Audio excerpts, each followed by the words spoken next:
చేను చుట్టూ నష్టం జరిగింది మొక్కలు కాలటం వల్ల. దరిదాపు 2 ఎకరాల మొక్కలు కాలిపోయినాయి. 8 ఎకరాల మొక్కల్లో ఇప్పటివరకు 65 టన్నులు ఇచ్చింది. ఇంకొక చేను మీద ఇంకొక 5 టన్నులు ఉందని 5 టన్నులు వస్తుందని ప్రతి ఒక్క రైతు కూడా వేసుకోవచ్చు. మంచి లాభసాటి. ఏదో అడవుడిగా ఇవాళ చేయాలనేది ఉద్దేశం లేదు. పని నిదానంగా చేసుకుంటూ పోవచ్చు. అంత ఒత్తిడి కలిగే వ్యవసాయం కాదు. అందరూ కూడా ఈ పామాయిల్కి మొగ్గు చూపవచ్చు. వర్షం వస్తుందంటే పట్టాలు గిట్టాలు తెచ్చుకొని ఏదో మన పంట ఖరాబ్ అవుతుంది, దానికి అవసరం లేదు.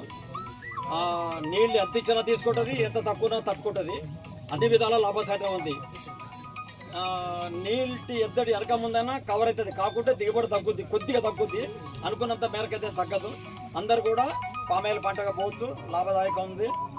గవర్నమెంట్ కూడా 25,000కి భవిష్యత్తులో రేటుకి మన తుమ్మల నాగేశ్వరరావు గారు కూడా దీనికి ప్రయత్నం చేస్తున్నాడు. 25 కాకుండా 22, 20 ఇచ్చినా చాలు. ఇప్పుడున్న 18, 19 వచ్చినా కానీ లాభసాటిగానే ఉంది.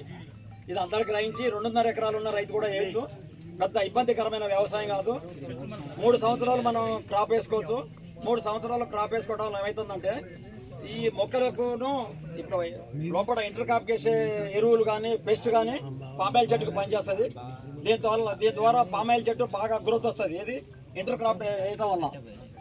నేను ఈ మొత్తం పేరు మీద ఒక్కసారి మొగిపురికి వాడాను.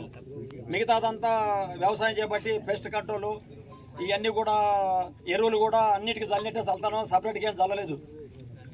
ఎప్పుడైతే ఈ గెలవలు స్టార్ట్ చేశామో అప్పటి నుంచి కలుపు కానీ ఏది కానీ జాగ్రత్త చేశా. 3 సంవత్సరాలు మాత్రం ఎట్టిగానే వదిలేసా. ఇది అన్నిటికీ తట్టుకుంటుంది. మనం ఎంత ఇచ్చినా తీసుకుంటుంది, ఎంత ఇవ్వకున్నా కానీ ఏలేదని అడగదు. మనం చేసిన దాన్ని బట్టి దిగుబడి వస్తుంది. నెక్స్ట్ ఇయర్ 10 టన్నులు వస్తుందని ఆశిస్తున్నా.